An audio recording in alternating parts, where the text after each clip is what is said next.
Hi, welcome to my channel. I'd like to talk about classroom management in terms of dealing with misbehavior. So a few years back I had printed, laminated, cut out, and stuck nicely on a wall a sign that said, "Be kind." And of course I have some students in my classroom that go along with everything a teacher says and live by that message. It was their life motto, be kind. They would listen to anything a teacher says, so they listened to that too. But I found out that for those students who tend to misbehave, that sign actually was just 2 words hung up on the wall. So that wasn't enough. So if you're in a similar situation, and I think most of us are, because if you teach in a classroom, you know what challenges you might have as a teacher in terms of classroom management, in terms of dealing with misbehavior, then this video is for you. My idea, number 1, to deal with misbehavior in the classroom is to promote positive behavior. You know this moment in the beginning of the lesson when you ask the whole of your class, take all your materials out, take all your books out, get ready for the lesson, please. And then only a few of your students do actually get ready, and the rest is, some of them are still chatting to their friends, some of them might be playing with some of the object that they might have on their tables, not having any of the materials that you had asked for laid out in front of them. So, and you're still waiting, and you're looking at your watch, and the time is ticking, and most of the class is not ready. In that situation, I would promote positive behavior. So all those students who did get ready, who did follow my instruction, I would promote that and say, out loud, I'd say, "Thank you, Judy, for being ready. Thank you, Susan, for sitting nicely and being ready for the lesson." And those students who were not ready, they would hear me talking very loud about somebody's correct behavior, and they want to be praised in front of the whole classroom as well. So they would get ready as well.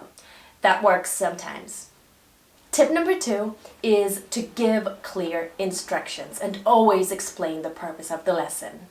Among some possible reasons for a disruption in class, there's the fact that a student does not simply know what the teacher expects of him. He did not understand the instructions of the lesson, he did not understand the purpose of the lesson, and he might be too shy to ask. Sometimes the students misbehave when the lesson is simply too boring or too hard for them. So whenever you think you're doing something wrong as a teacher, you might actually be doing too much.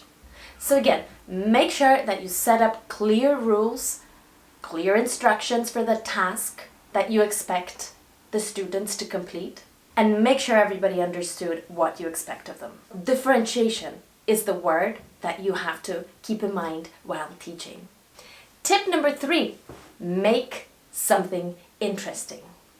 If you're not excited about the subject that you're teaching, about the lesson that you're just about to teach to your students, you can't expect your class to be interested in it either. Make sure that you engage those students in the subject of your lesson.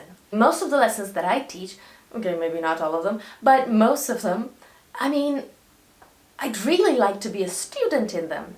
I try to make the learning process engaging. I like when the students play a lot of games, engage in all sorts of research activities, to try to find answers for the questions by themselves.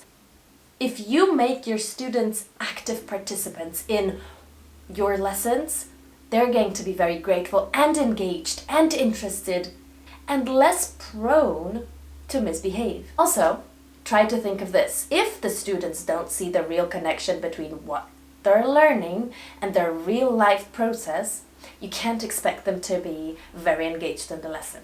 So try to connect what you're teaching to the real life. Tip number 4, make sure the classroom environment is safe. There is nothing you can do about some aspects of misbehavior in your class. For example, some diseases your students suffer from, their family situation, some bullying that the teacher might not be aware of and the student is currently exposed to, and lots of other things that the teacher's unfamiliar with. Remember that the reason for your student's misbehavior does not necessarily have to be the lack of your authority as a teacher. Do not worry that your students misbehave because of the lack of your pedagogical abilities or skills. It is because of all sorts of other situations. What you have to do is create that safe spot. Your classroom is a safe place for your students that come from all different places, and maybe your classroom is going to be their one safe spot in their whole day. Tip number 5 is don't concentrate on the wrong behavior. That's a little bit connected to tip number 1. Teachers should know how to multitask, right? In terms of behavior, that means that no instance of misbehavior should distract you from the lesson that you're running. You should avoid stopping the lesson to discipline a student. Do not let any student provoke you to drop anything that you're currently engaged with. Stop your lesson and discipline that one student. You shouldn't waste your precious time on addressing misbehavior. Again, promote the positive behavior if need be, and just tell that misbehaving student he's going to have to stay after class to talk to you. Because in the lesson, the simplest method of reacting to misbehavior is ignoring it. That, of course, depends on the actual example of misbehavior. But let's say a student is daydreaming or fidgeting in their chair or fiddling, playing with their little toys. There's no point in addressing that student in front of everybody. Unwanted behavior in the lesson could actually be eliminated without destroying the rhythm of the lesson itself by giving the child the look, shaking your head, probably without a smile on your face, walking towards the student, and if he sees you walking towards them, they're going to know something was wrong and they're going to stop misbehaving, hopefully.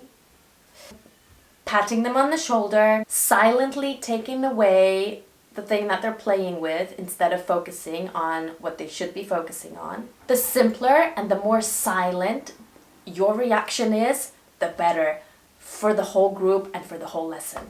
Remember though, that what's extremely important and efficient in fighting misbehavior is the importance of a simple, honest, pedagogical conversation. If I have a conflict in my class, I would sometimes engage the children in a little role play. I would engage a few students from the class in front of everybody else to play a little drama, that situation that somebody had a problem with.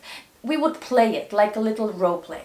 And then we would discuss possible endings of the situation. And I would, like I said, promote positive behavior. We're going to discuss the endings of that situation, possible endings, focusing and underlining the positive outcome that would be possible.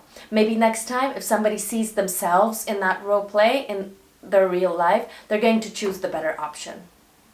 And tip number 6, your words matter. Instead of saying, Billy, don't hit Andy, you could say, we keep our hands to ourselves. Or when you ask a question and somebody's giving you the wrong answer, or the answer you wouldn't expect, some of us would say, no, that's wrong. Try saying, that's an interesting point of view, but maybe you could try to give another answer. Is there another way that we can answer this question? Many of us write a contract with their students or just a list of class rules that they should follow. Please remember that none of them should start with no. That's very demotivating when a child looks at the list and says, don't do this, don't do that, no. If somebody says, I can't do something, I most probably would do it, but that's just me. But I know that very many misbehaving students act like that as well. Your students need to trust you, but they won't if they keep hearing the no all the time coming out from your lips. Tip number 7, be passionate, be creative, and be full of energy. And I know that's hard, but hey, that doesn't only apply to your lessons, that applies to your whole life. So why not change your mindset and love what you do? If you don't, you might find that hard, but I assume you do. I assume you love what you do. If your students see you being passionate and really care about what you do, they're going to share that feeling, hopefully. Your lessons are your constructions, and it's obvious you want everybody to respect them. Demonstrate mutual respect. Show how to be kind. Give examples. Most likely, your students will follow a good example. Secure the idea in your students' grey matter that in this classroom we respect one another, but you should be the one who starts respecting everybody else, and then you'll be a positive role model. Okay, if there's a takeaway to this video, I hope it's that we all take a little bit more pride in what we do and who we are.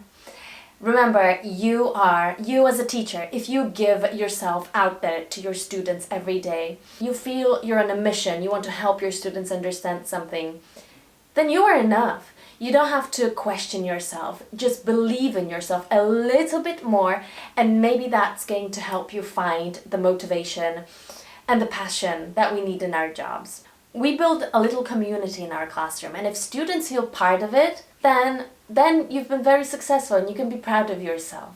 If we simply allow the children and ourselves to have a little fun in our learning, then who feels the need to misbehave? Thanks so much for watching!